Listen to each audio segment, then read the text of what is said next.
Welcome to another of my wargame reviews. The game I'm reviewing today is Desert War Egypt 1940.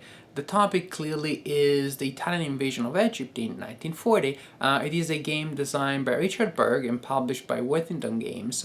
It is a game which is fairly inexpensive. It has one scenario, 6 pages of rules, very well written rules by the way, low counter density, so it definitely is a game which is very accessible from every point of view. The question of course is it worth gaining access to? Is it a good game? Well, guess what? We're going to find out.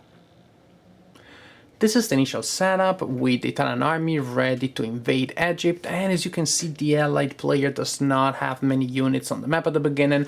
However, he can bring in some good reinforcements later, so the first priority for the allied player is to bring in as many units as possible and to start pushing back as soon as possible. Victory is determined in several ways. If the Italian player has a in-supply unit in Mercenary Truth at the end of an ally turn, then the Italian player wins the game immediately. If at the end of an Italian turn the ally player has a unit in Tobruk and a unit in Bardia, regardless of supply status, then the ally player wins the game. Also, if at the end of an Italian turn there are no Italian units in supply on the map, the ally player wins the game immediately. If none of these happens, then the game goes on for 11 turns. At the end of the 11th turn, if there is an Italian unit which is in supply in Egypt, then the Italian player wins the game. Otherwise, the ally player wins the game. At the beginning of each turn, the players will roll for initiative. They will roll a die each. The highest number will decide who goes to play first, and there might be cases where you want your opponent to go first in a turn. The Italian player receives initiative automatically in turn 1, and then later in the game, the ally player receives a bonus when rolling for initiative. Once you determine who has initiative, then the first player will draw a resource point marker from a pool. The two players have different pools, and of course the ally player has better resource points, and this in fact will be a number of points that you receive for that turn. You can spend them, you can save some of those. Those can be spent to bring in reinforcements. Yes, you receive reinforcements in several turns, but in certain turns, but you still have to pay if you actually want to bring them on the map. You can spend resource points to refit your units, to flip them from the reduced side to the full strength side. You can use them to build fortifications, which of course will give you a bonus in defense, and you can use resource points to purchase cards. Each player has his own deck, and these cards, by the way, look really good. Look at those nice illustrations. These cards, as you can imagine, will give players special abilities, attacks, advantages of different sorts. So this is not a card-driven game, it's a card-enhanced game, because if you want, you just don't spend resource points and you never buy any of these cards. Actually, I read online several descriptions that said that the cards in fact are not necessary, and well, you know what, after I played the game without the cards, I think I like it better without it. The design just seems tighter and tidier without. Sometimes I feel they become a little bit of a distraction. However, if you want to have a card enhanced game, then the good thing is that you have the option. Next, the active player must check to see if his units are in supply. A unit is in supply if it's on or within 8 movement points from a road that then can trace an uninterrupted line back to a supply source. And the Italians will supply from Tobruk and from Bardia, and the ally player from the cities that they control and from Annex on the eastern edge of the map. And enemy units and enemy zones of control, of course, block supply lines. Now, this is all fine and good for the Italian player as long as the fight is more or less in this area, where as you can see there is a nice net of roads, so the supply lines can be easily rebuilt around enemy units. As the Italian player progresses deeper into Egypt, there are less and less roads available. It becomes harder to keep good lines of supply. Also, as you play, you will realize that several axes are of particular importance. This hex here, as you can see, is at the middle of a net of roads. If the ally player manages to place a unit there and to block that line of supply there, then this entire net of roads becomes almost or completely useless for the Italian player. Same thing if you place a unit here, especially a unit with a zone of control, then you block Alfaya Pass, and again it becomes very hard for the Italian to progress further. He is at risk of getting most of his units just stuck in the desert. Now, after the supply phase, you execute movement, which is based on the movement factor on the lower right corner of the counters. Now, two things are interesting here about movement. One is zones of control. When you enter a zone of control of your opponent, you have to stop movement for that turn. However, and this is the tricky thing, not all units have a zone of control. Only armor and motorized infantry project zone of control. The regular infantry doesn't. So if you don't place your units well, then your enemies can just slip through your lines with no problem, because these guys do not have zone of control.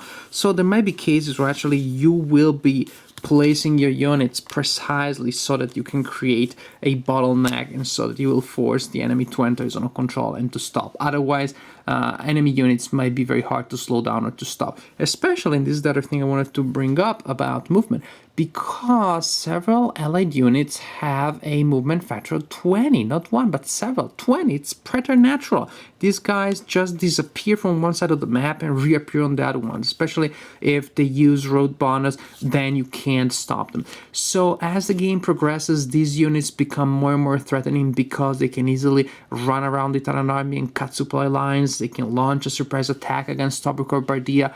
So there will be a lot of strategy around these units, both for the Italians trying to prevent the damage that this guy can do, and for the LA player trying to use them in the best possible way.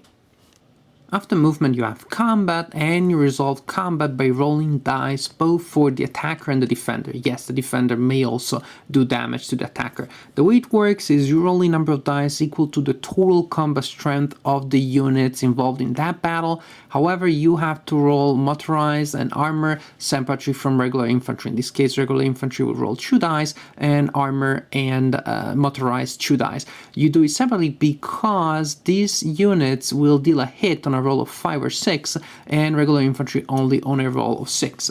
Now, the number of dice that you roll can be modified by several factors like supplies or terrain, but this is the general idea. Each hit that you deal will make an opponent's unit lose a step, or according to certain rules, the opponent may be able to convert some of those hits into a retreat, but this is the general idea. Very simple, very fast, very intuitive mechanism. So how does the game work? How does the game play? Well, usually toward the beginning of the game, you will have the Italian blitzkrieg, with the Italians trying to advance as fast as possible.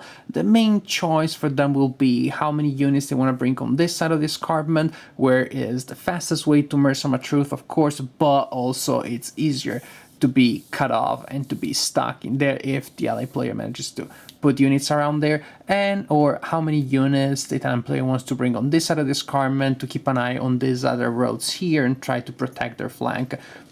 Towards the middle of the game, probably the LA player will have stopped the Italian advance, the Italians will have lost momentum, and at that point they will try to win the game by not losing it, rather than by taking the city, just by preventing the LA player from meeting the winning conditions, such as taking Bardia, taking Tobruk. So the Italian player will be controlling this area, trying to protect the rear guard so that the supply lines are not cut, and while doing this, they will try to retreat as low as possible, trying not to be pushed past the Egyptian border.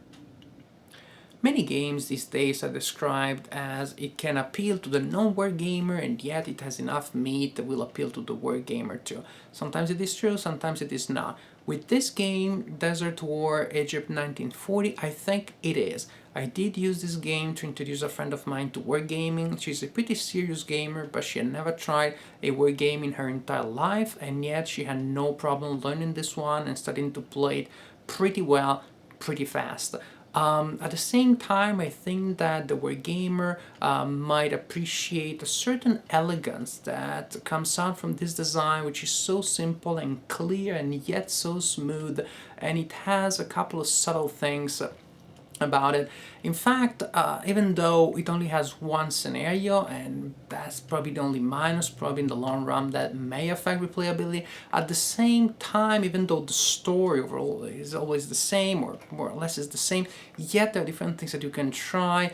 Not grand strategy, but moving that unit there, try to take control of that area, that pass, little things that is still fun to see what the outcome is. And again, a word gamer that wants to study this design might still have a good time doing that. Overall, this is a nice little game. It's easy to teach, easy to learn, it sets up fast, plays in 2-3 hours, lends itself to solitaire gaming, so it is just a very enjoyable light game.